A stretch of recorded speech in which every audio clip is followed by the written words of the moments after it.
Cooper caught it somehow.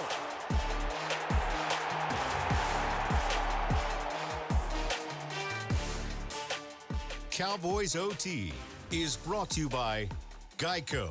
85 years of savings and service. Sleep Number, the Sleep Number 360 smart bed, helps everyone from parents to pros improve their performance through quality sleep. Only at a Sleep Number store.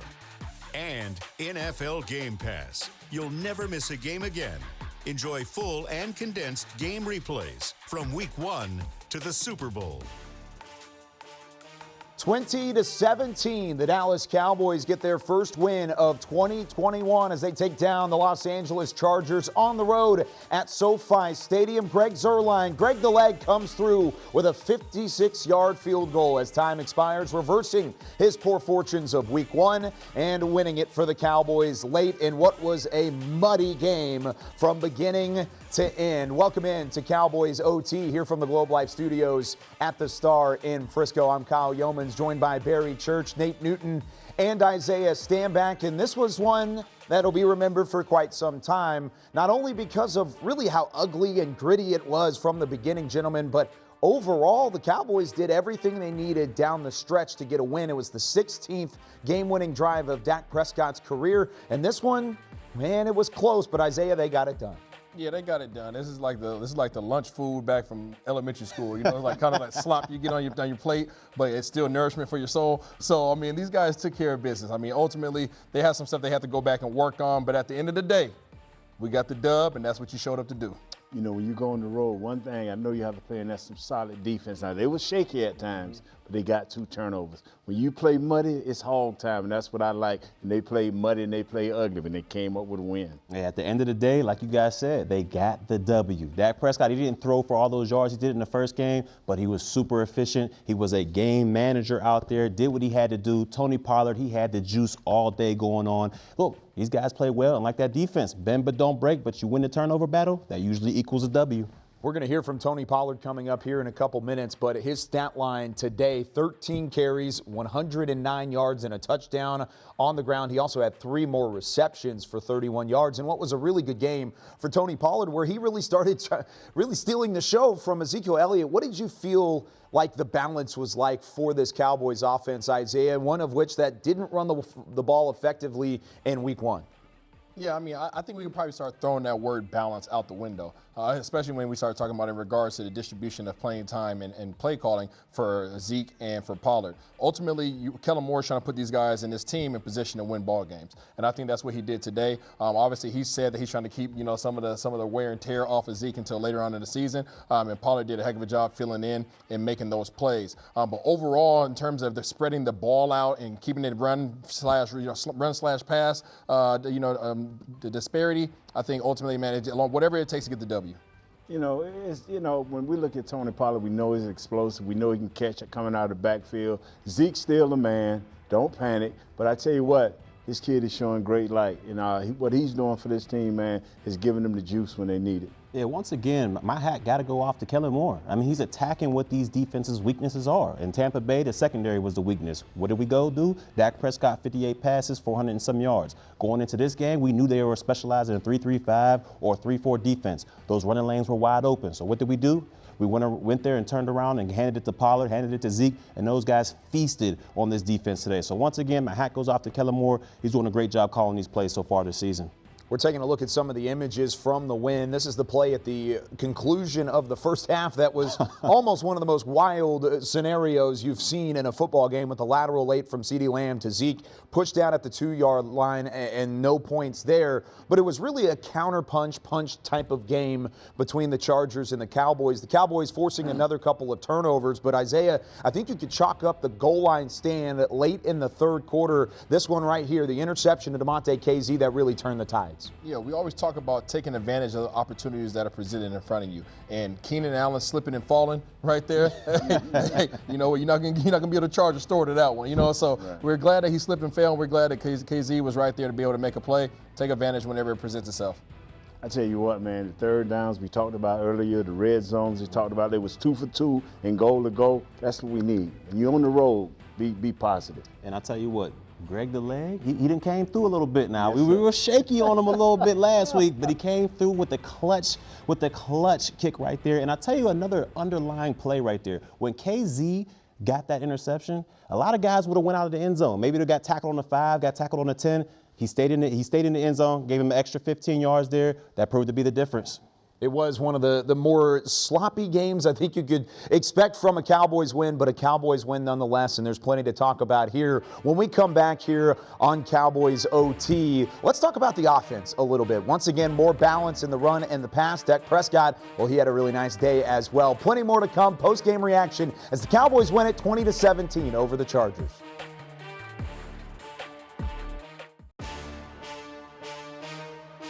This segment is brought to you by Ashley Home Store, the official furniture store of the Dallas Cowboys.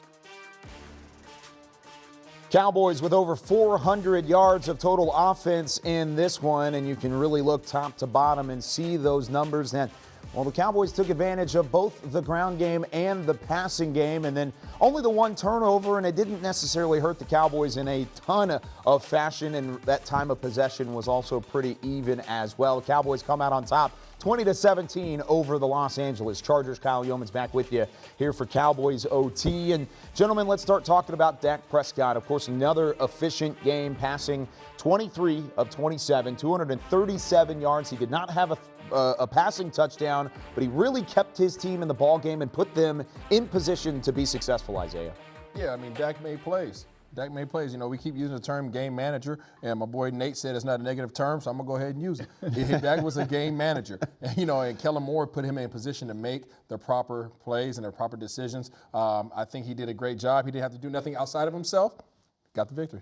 Got the ball out of his hand real well. He kept at bay Bosa by getting the ball out of his hand, doing what he had to do, pitching it out to Tony, throwing quick shots to Wilson, taking care of CeeDee Lamb. And when you get the ball out of hand, that discourages a guy like Bosa. So they kept him under control while Dak just punched him like a dart. And like you guys said, I mean, he outside of that one overthrow that was intercepted, I mean, the guy was super efficient. And what he did best, in my opinion, is he got the ball out of his hands quick and he got it to his playmakers in space. I mean, we've been talking about that since week 1. If you get these guys the ball in space, they can do damage. Said Wilson went up there, stepped up for the absence of Michael Gallup. You seen Coop out there, short-handed receivers. The ball placement was on point. Dak Prescott did a heck of a job out there today. Hey, we ended up getting a W. That's all that matters. Through 2 weeks this year, Dak Prescott has only had a handful of incompletions and, of course, through the interception today. But what has been different about him overall, just from the time that he spent this offseason, not a part of the program, and then no preseason? He's had to come in really off the streets and throw the football effectively. What has made him so successful? I think you're just seeing him be decisive. And I think that a lot of people had question marks in regards to what to expect from him coming off of these injuries, and question marks around his ankle, question marks around his shoulder during training camp. But you're coming out here and you're really seeing a substantial difference, obviously, between him and what we experienced last year from some of the other quarterbacks that played. He comes out, he makes decisions, he knows, and he expresses the confidence that he knows exactly where the ball's supposed to go, and he makes the proper decision and get it to his playmaker's hands. I agree with you 100%, Isaiah. What I really, really like about him, man, is his confidence. And we always say, hey, he says the right thing, but he told us during the offseason, I am confident. I know what I'm supposed to do. This has been his third year with Kellen Moore. So this kid got command of the offense, and he's getting that ball out right there. You see my boy Wilson making the play. You said it right. It's the command of the offense. I feel like him and Kellen Moore have become one in a sense. I mean, he's kind of like a coach on the field now. Even though he's missed all that, OTAs, and he missed a lot of stuff during the offseason, but he's come out there. He knows this offense like it's the back of his hand. So he knows each and every route. You saw last week he was checking out of runs to get him in better position. He's like a coach out there on the field. Kind of reminds me of Romo and Scott Linehan a little bit, maybe on a little higher level. But this guy is out there. He's performing well. Him and Kellen Moore, they're like this right now. They're tight, and it's going to be hard to defeat these boys. If you were to look at the stat line in a vacuum, I think at the end of this ball game, you're not necessarily impressed with the 20 points that the Cowboys ultimately put up, but you also had a lot of positives. You talked about the receivers and the weapons, but I want to also hit on the offensive line. The offensive line faced with a tough task of a guy like Joey Bosa coming off of the edge without Lyle Collins as a right tackle. I was really impressed with what they did as an overall body of work today. Isaiah, do you feel the same way? I do. And I think one of my points earlier was that these guys got to step up and be physical and be aggressive. And these guys took on the challenge that was given to them. And they took on Bosa, and they literally eliminated him out of this game. Obviously, Terrence Steele, hey, great job. Great job being willing and being able to go out there and step up to that challenge. And then the tight end, Schultz, hey, great job. You're starting to show up. And those paychecks might change for you in this future if you keep up playing the way you are. You know what I like about it? We talked about it earlier. From the neck up, this is where Steele is gotten it better, man. When you played 14 games last year, you digest that, you understand what you do. You go back and look at the film and see where you made your mistakes. Work on your weaknesses, enhance your strengths, and continue to play hard. Like, look, we know what, Tony Pollard did. We know what Cooper did. We know what CeeDee Lamb and Dak Prescott, I know those guys did. But if I had a game ball, I'm giving it to Terrence Steele. Here's a guy who was an undrafted free agent, had 14 starts last year, and he didn't look half of the player he did today. I mean, this guy, like you said, from the neck up, he understands his responsibility and what he's supposed to do. The guy was out there against an all-pro, one of the best defensive ends in football. Half of the time, they weren't even chipping for him. He had him one-on-one, and he was locking them out. He put those paws on him today. Like Isaiah said, congrats to my boy Steele. You had a heck of a game.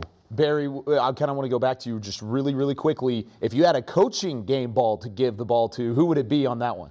Without a doubt, Kellen Moore. I mean, this guy is dialing them up left and right. He's putting his players in great position to make plays, and that's all you can do as an offensive coordinator. This guy's on his way to head coach. It was early. It was another great play-calling day for Kellen Moore, and that offensive staff, Joe Philbin and company, did a great job in a game plan against that Chargers defense that has some top-notch players on all three levels. How about the Cowboys defense? They forced a couple turnovers. Trayvon Diggs flashing again with another big interception. We'll hit on that and much more when we come back with more Cowboys OT.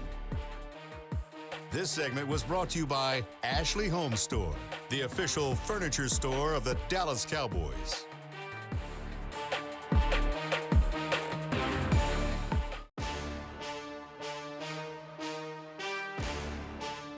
Now 9 straight games for the Dallas Cowboys defense with a takeaway. They forced 2 interceptions today, one from Trayvon Diggs in the first half and a crucial one from Damontae KZ on the goal line, picking off Justin Herbert to get the football back and allow the Dallas Cowboys an opportunity for win number 1 of the 2021 campaign. And the Cowboys also getting some extra pressure on Herbert, especially in that second half. Really proved to be a big-time key in disrupting the second-year quarterback. Isaiah, when you look at Micah Parsons and what he was able to do as an edge rusher without DeMarcus Lawrence, without Randy Gregory, what were your thoughts? I felt like he did exactly what we needed him to be, and that was being a disruptor. We didn't, we weren't asking him to come out here and have all these sacks, but what we did want to do, we wanted to make Herbert uncomfortable. And I think that he did an amazing job of providing that pressure off the edge against their right tackle. He was coming fast and furious, dipping, ripping, and then when that tackle started setting outside, he was coming underneath. I know that forced him out the pocket a couple times, and they had opportunity to extend some plays, but ultimately, in that third quarter specifically, Herbert's feet were twinkle toes because he was happy. He was just taking advantage of his speed. As he get more mature, he'll understand that once he dip under, he got to get back out real quick because he has that type of ability. But all of those guys did well. Basham, what's my big guy, Watkins, all of them did nice with the rotation and stuff. Dorrance Armstrong, they played well. But, you got to be a little bit more disciplined because you would knock them back and put them in bad positions with penalties, but then all of a sudden you would let them out of there, man. So you got to hold them down. And then it was 1 for 4. In the red zone. Defense played well in the red zone. Yeah, I think Micah Parsons did one thing for me, at least today. He proved to me that he's the best defensive player we have on this team. I mean, you're talking about a guy, a rookie, who didn't even play all of last year. First game makes an immediate impact at the linebacker position. So you're thinking, okay, this guy's going to stay at linebacker and ball out. No, they have to move him to defensive end the very next game, and he makes an even bigger impact out there. Like you said, Isaiah, he was out there making Justin Herbert run for his life out there with inside moves, outside moves. The guy is an impact player, and he makes his case out there every single week. I mean, this guy is tough to block on the edge. He's tough to handle on the inside. This guy, to me, he's proved that he's the best defensive player we have on this Cowboys roster. I'm going to put this on the spot. You said it twice there. You said best defensive player on the roster. I think number 7, Trayvon Diggs, would have something to say about that. He had a big-time interception today. Now 5 interceptions in his first 13 career games. And he's the first Dallas Cowboy to have an interception in the first 2 weeks of the season since 1975 when Leroy Jordan did it. So he is on fire as much as anybody. Isaiah, What did you think about Trayvon Diggs, what he did defensively, forcing another turnover, even though there were some lapses? Yeah, he came out there and made some plays. I mean, obviously, Diggs, he's going to be playing the best guy that they have on the opposing team every game. That's the expectation from now on out. So he understands what his mission is every week. He did a great job. We obviously saw the play that he made in terms of the interception. Great job. You guys see the pick right there. I was absolutely amazing. I didn't even know that he got that until they saw the replay. But great job there. And then he just made things difficult. Now, he did give up. Keenan Allen, got 4 for 108, so it wasn't a shutdown that we saw last week. But I don't think that he was following Allen like he was following Evans last week. You know what? This guy took it last year. He got toasted every week we was talking about it. And we wondered once again, hey, from the neck up, what was he going to do? Last 2 weeks, man, he held down some great receivers. You said it exactly. He learned his lessons from his rookie year. Those first 6 weeks, he was going against the likes of Julio Jones, Calvin Ridley, Lockett, DK Metcalf. And yeah, he took his bumps and bruises, but he learned from those lessons, came back out here this week. And one thing I will say about him, he did in the offseason say he wanted to turn a lot of those PBUs into interceptions. Well, he's doing a heck of a job so far this year, turning those PBUs into interceptions. 2 in the first 2 weeks. The boy is on fire, but I still say Parsons is the best player on this defense.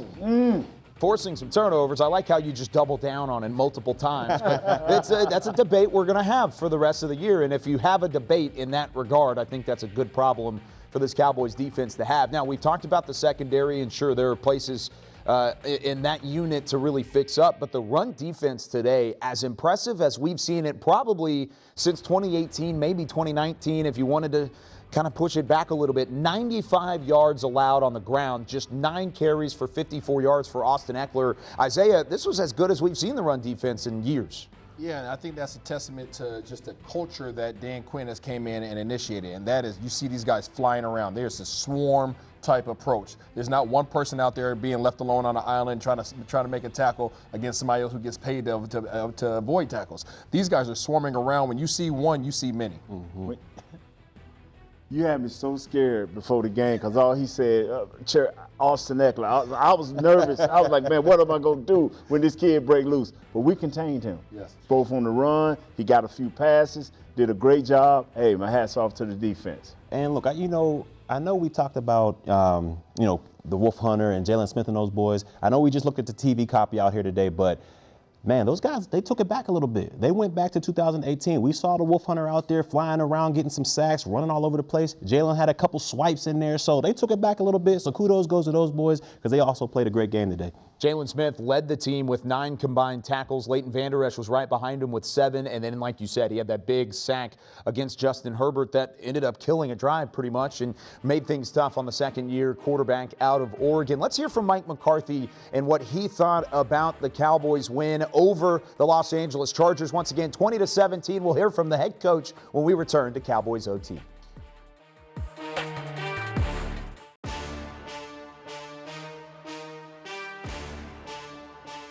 Rolling along here on this edition of Cowboys OT after the Cowboys take down the Los Angeles Chargers by a score of 20-17. Kyle Yeoman's with you. Post-game reaction now from SoFi Stadium. Let's hear from Mike McCarthy, head coach from the podium. Okay, David. Yeah, Mike, can you just talk about what it says about this team? You don't score a touchdown since the first quarter, and the way this was uncharacteristic from ways you've won since you've been here.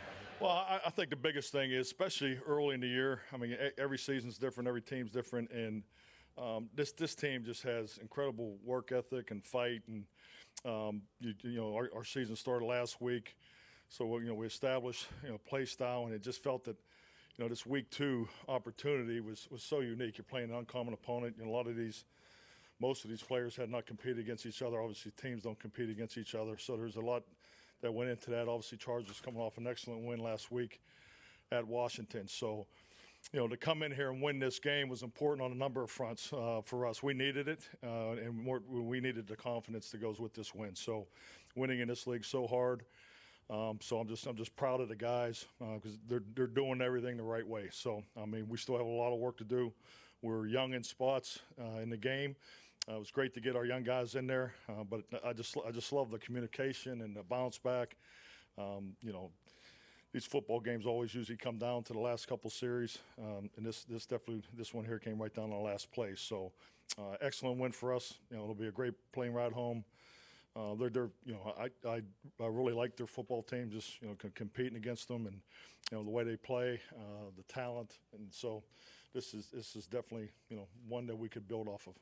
The strangest game-winning drive you've ever been associated with? Just the way the whole clock situation went, and the clock situation just to the end was different. I've never had a clock go off the board on me like that. So, you know, the second down, you know, we're trying to, you know, chip away and just get a shorter field goal, and so we were going to attempt a third down play, and then kicking on fourth was the time frame we were in, 17 seconds, I think. So we were right on the threshold. You know, we get into these 2-minute drills, you have thresholds, 1 minute, 30 seconds, 17 seconds. So we were right at the threshold there of our operation, and so we had a personnel. One of our players came off that, you know, shouldn't have come off, and just communication there. So then we were just going to run it down, but the clock I was watching went off the board. And then, the clock Kellen had, I think he said a camera, he got blocked by a camera guy. So the communication was great from up top, and, you know, and obviously you want to call that timeout between 3 and 4 seconds. So. Next call on that final drive. 56-yard game-winning field goal for Greg Zuerlein, but it wasn't without a little extra sweat leading into the kick, and really some poor time management. Mike McCarthy just spoke to it there. But what did you think about the final scenarios and really special teams in general that came up big late?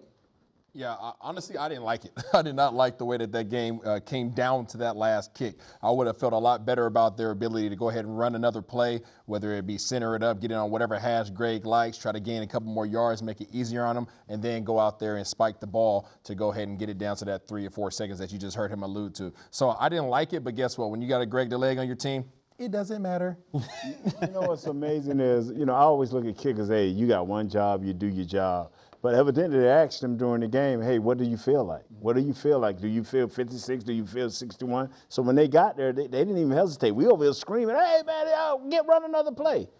You call him Greg the Leg, I just call him a kicker. He made it, and I'm happy. He definitely made that kick. That was a heck of a clutch kick right there. But it made me a little nervous because I thought they could have at least got, one more play in there. Boom, clocked the timeout with at least 3 to 4 seconds left. Made it a little bit closer. But like you guys said, Greg the Leg came through. But special teams, a little bit rocky so far to start of this season. That block, or not that block punt, but that roughing the punter penalty could have been extremely costly for these Dallas Cowboys. So Coach Fossil, he has to clean some things up with this special team because we don't want them costing us a game. There are some big things the Cowboys need to clean up. Sure, they got the win, but there are a lot of positives and negatives, I think, on both sides of the football. One of which that was a positive was Dak Prescott in the play of QB1, of course, returning from injury. And now in week 2 of the NFL season, he only had a total of 4 incompletions. We're going to hear from him when we come back on the other side of the break when we return on Cowboys OT.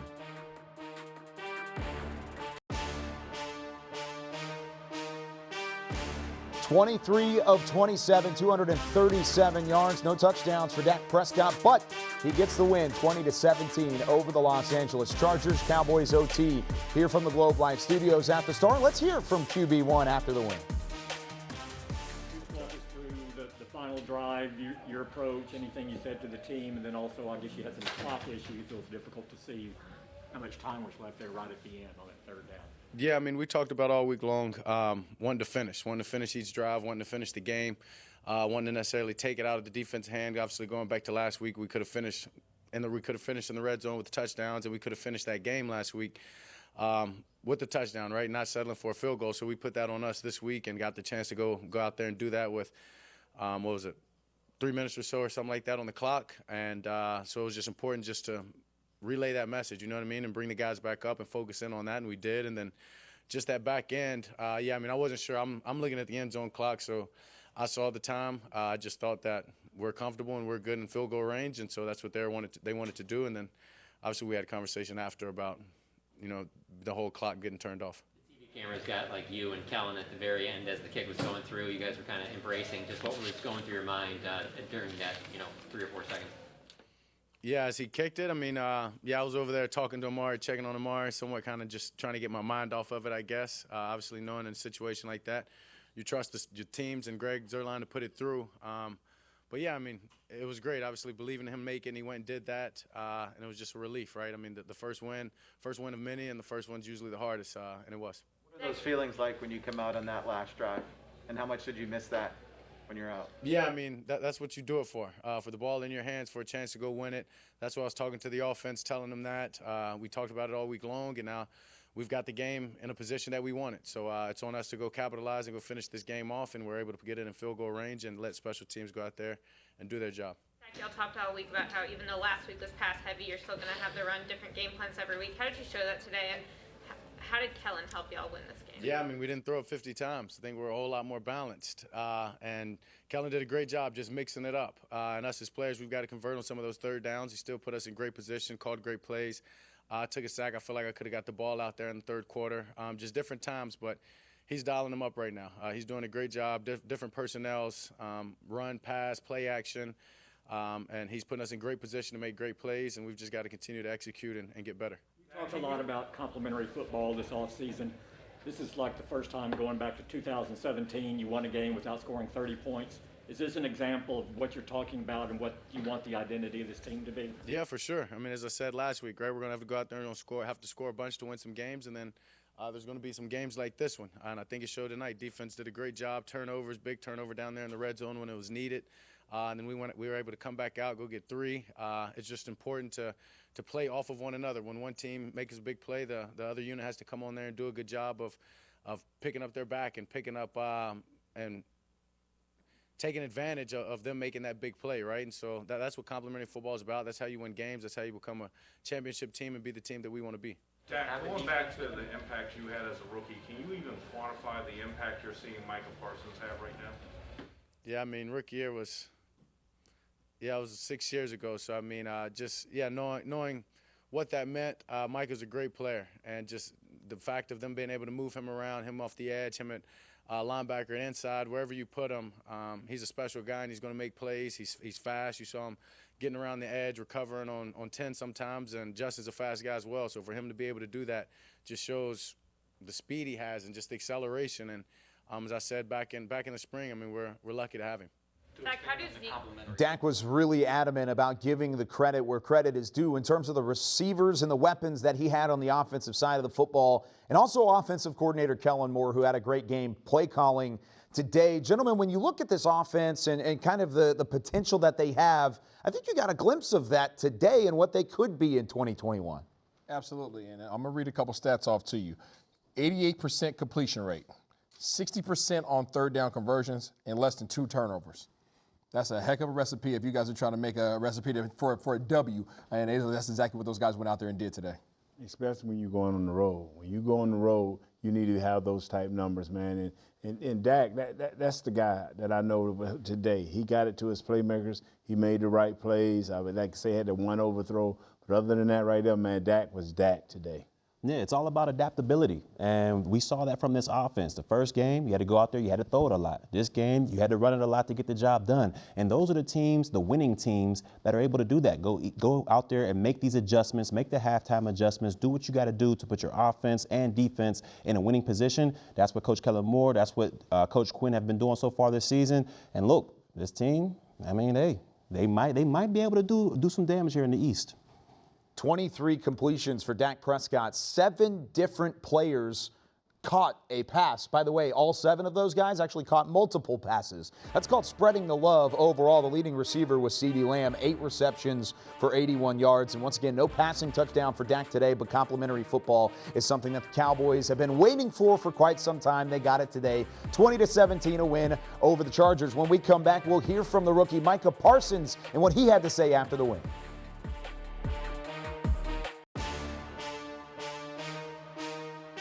Defense forces a couple turnovers and a couple sacks of second-year quarterback Justin Herbert in the 20-17 win over the Los Angeles Chargers. One of those sacks belonged to rookie Micah Parsons, who played a little bit more defensive end than linebacker as he's used to in his rookie season. Here's his thoughts after the win.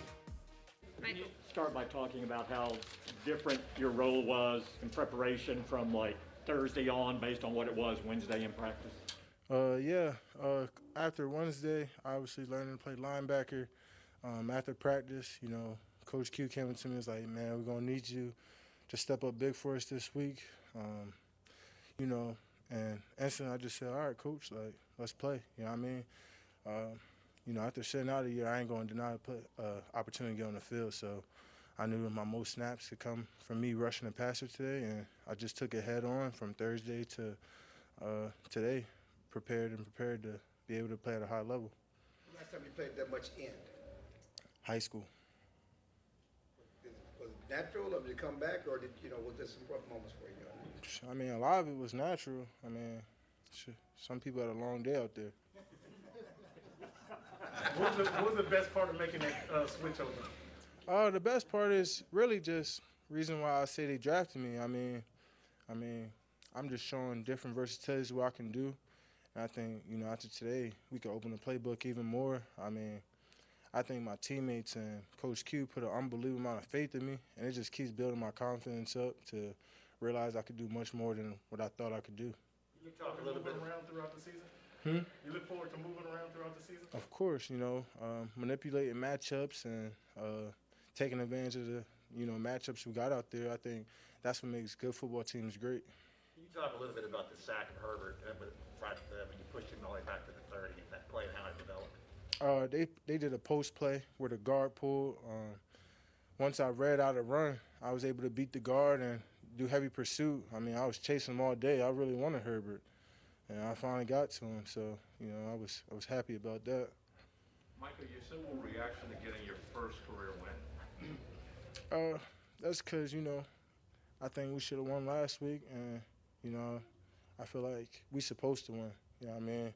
I don't know any team out there that prepares more than, Coach Mike and Coach Q prepares us. And, our expectation is to win. So, the first one's good, but it's a long way to go. Mike, are there different mindsets that you have when you're playing Mike linebacker as opposed to when you're full-time hand on the ground? Nah, my main mindset is to be dominant throughout the whole game and, play at a high level. And every time I'm out there, make a play. So whether I'm rushing a quarterback or stuffing a run, that's what I want to do, is be dominant as possible. The way that, pass rushers rotate during the course of a game, is that frustrating at all that they were giving you series off and things like that? Yeah, just as a competitor, I hate coming off, you know what I mean? So when I'm coming off, I'm like, damn, why am I coming off? Like, I feel like I'm just warming up, you know what I mean? Like, I said something to Coach J, I said, man, next week I'm going to have to get some linebacker. When I'm not there, let me go to the rush. Like, I just want to do it all. And I'm just embracing everything they throwing at me, because the more I could get on the field, the more I could play. And I feel like the more I could help this team win. Michael, what does your necklace say, and what's the story behind it? Versace. My freshman year of high school, I was singing Drake, Versace, Versace, Versace. And, man, it's like, oh, that's Click. Oh, Sachi, that's your nickname. And it clicked since high school, so all my homeboys call me Sachi. It's my alter ego. I'm here a little like sex, so I just wanted to make sure. You're talking to about wanting what this defense could do this year. This is the first time Dallas has won a game when the offense didn't score 30 points, going back to like December of 2018. Does this kind of send a signal what this defense you think it can be this year and how you're kind of changing how it's viewed? I mean, yeah, we ain't the same. I don't think, there's a whole bunch of new guys on this team that we got this offseason. This is a brand new defense in 2021. We ain't that 2017, 2018, or even last year. We a new year Dallas Cowboys, so we don't even worry about that. We worry about what we're going to do now. Like, how much pride does this defense take in getting takeaways, and what did the two mean today? We emphasize it every day. Ball, ball, ball. When we're in practice, Coach emphasizes punching the ball. When we touch our hands, we do ball drills every day. They always talk about capitalizing when the ball's in our favor and it's there. We got to capitalize every time. So we emphasize every day. And so far this year, when the ball touched our hands, we've been able to take it away, or whether it's a fumble or anything like that, we've been able to grab it. So we just got to keep working at the daily habits. The Cowboys defense was missing 3 of their Week 1 starters going into this Week 2 matchup with the Chargers. No Donovan Wilson, no DeMarcus Lawrence, and no Randy Gregory. A couple different guys had to play different roles, including Micah Parsons playing as a defensive end. But Isaiah, it was really Dan Quinn as the defensive coordinator that really had to get creative.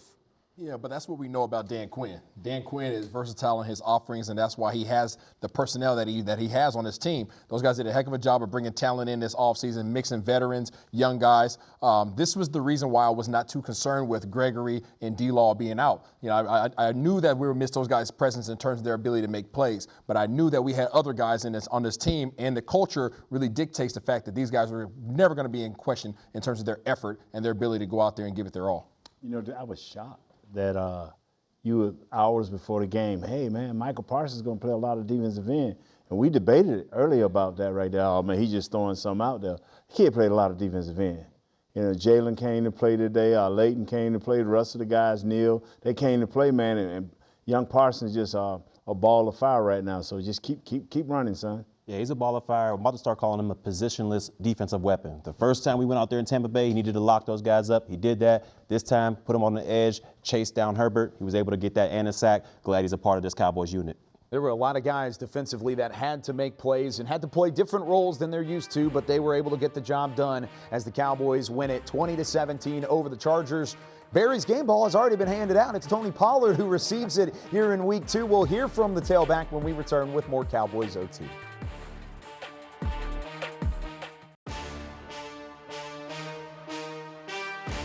In the words of Ezekiel Elliott, Tony Pollard ran his tail off today, and he certainly did so. Zeke had a touchdown of his own, but Tony Pollard, 109 yards and a touchdown. He was an X factor in the Cowboys' 20-17 win over the Los Angeles Chargers. Here's what Pollard had to say after the game. All right, Tony, just talk about how exciting that game was, just kind of the ups and downs, ebbs and flows, and you guys getting the win. How excited is it? It was big, it was big for the team, having a tough game like that, a close one, back and forth, momentum just swinging. It's big for the offense to come out, finish the game with the game-winning field goal and just come out with the dub. Is this the biggest that you've been a part of a game plan in a while, maybe since college? It felt like you and Zeke kind of really were 50-50 on those carries. Yeah, we just wanted to go with who was hot, we both feed off each other. So if he was hot, we would have just went that way, but, it just turned out that way for this game, and we got the dub. There's a lot of talk about who's playing more, who should get more. You and Zeke have no controversy at all. Or you guys love to have the 1-2 punch? Yeah, we're good. As long as we're getting W's, winning, everything's fine. Did you feel like you guys were able to you were kind of going a lot on the outside, had a few inside, you were mixing it up. Kellen did a nice job of kind of getting you guys doing different spots. Yeah, he did a great job, play calling, calling the plays for this week, especially after the game we had last week, with an explosive offense, we were able to display, show that we can move the ball up and down the field. He did a good job of switching it up, but just keeping the same energy. How have you been able to stay patient with knowing you can do more, be a big part of the offense, but also not trying to rock the boat in any way, just know that the touches will come? I've been doing this my whole life. Been the underdog my whole life, been, overlooked, so I'm used to it. So I'm used to grinding and, working for everything I have. So it comes natural to me. You have more guys out of this game than I probably can count on one hand, with Tank and Gregory and Donovan Wilson and Gallup, and you guys were able to come in here and get this win. How big is it knowing that you guys are going to get better players coming back too? It's just big, us coming out getting this team win with a lot of our big-time players, our big-time dogs not on the field. So it's big, it just shows the team that, we all can do this. We all we have. Are you one of those big-time players, though? You can say that. One more. Dak, down the stretch, he was like not in a hurry at all.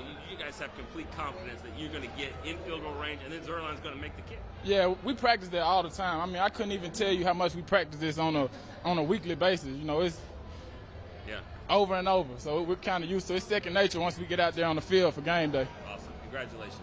You got to love how Tony Pollard really embraces that underdog mentality. There were a couple underdogs that showed out today for the Cowboys, Pollard being one of them, Terrence Steele being the other, going up against Joey Bosa and really limiting what the three-time All-Pro was doing off the edge. But which one really stood out to you more, not even just out of those two, but throughout the 2017 win?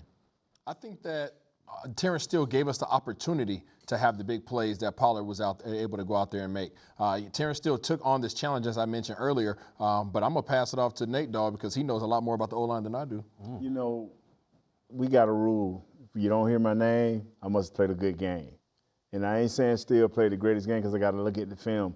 But, you know, they gave him a little help when needed be, and he did it from a lot of times. He danced, man. He danced with a cobra out there, man. That was quicker. And when he strike, he like poison, man. And he handled his game, man. He was the anti-whatever. He was it. Well, look, I'm going to take a page out of your book, Nate. Let me tell you something, all right? Steele went out there, and look, you know who got my game ball? Steele. Pollard, he showed the juice, he showed the quickness, he was in and out of his cuts, he played a great game, but Steele, he had to go against one of the all-pros in this league, in Joey Bosa, and he was able to hold his own. He put them paws on him, gave Dak Prescott time to throw the ball, opened up some lanes for Pollard and Zeke. Hats goes off to my boy Steele.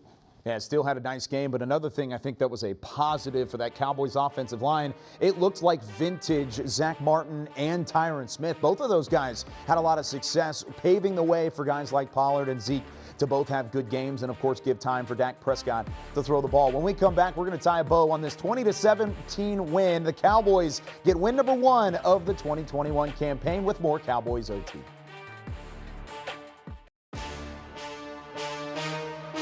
Cowboys OT was brought to you by Geico, 85 years of savings and service. And by NFL Game Pass. You'll never miss a game again.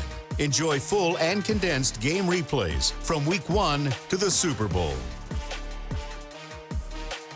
20-17, the Cowboys on top of the Los Angeles Chargers as they improve to 1-1 on the 2021 season and into a tie atop the NFC East with both the Philadelphia Eagles and the Washington football team over 400 yards from both sides, but the Cowboys win it late with a 56-yard Greg Zuerlein field goal as we wrap things up here on Cowboys OT. Kyle Yeoman's with you alongside Barry Church, Nate Newton, and Isaiah Stanback. And gentlemen, things get tough because the NFC is up, or the NFC East, I should say, is up on the docket next with the Eagles. But what's the biggest thing the Cowboys need to fix? I think, you know, being able to go back, watch the film, acknowledge the opportunities that they missed. That's the thing about football. When you miss opportunities, you don't get them back. Now, you might have other opportunities that present themselves, but you have to go back and evaluate what you could have done better so that the next time you face those scenarios, you don't make those same mistakes. There was 8 penalties for 76 yards. You cannot have that. You want to stay below 50, around about 45. You're going to have some freaky plays during the game, but you can't give up that many yards. I'm going to stick on the defensive side of the ball. Look, they did a great job taking the ball away, you know, kind of doing that bend but don't break type of defense, but they got to understand who they're going against. They let Keenan Allen do too much in this game. He's their main threat, their main player. You're going to go against teams with threats at receiver, threats at running back. You need to know where they are at all times. That could have been an opportunity for them to break the game wide open. You got to know where your personnel is at all times. But hats goes off to the defense. They did play a good game. One of the biggest storylines going into this matchup with the Chargers was missing 5 different starters out of the 22 total because of different various reasons. Now, most of those guys will not return going into next week. Randy Gregory certainly looks like he will be available on Monday. But for those of you who have played in the league before, unlike myself, how important is that extra day going into Monday Night Football? I mean, it's an extra day. I mean, you get your legs back for the guys that were just on the field. I mean, you use that for film study, you use that to get your, be with your family, do whatever else you need to do, but you use that as an opportunity to get your mind right for the now in the NFC East competition.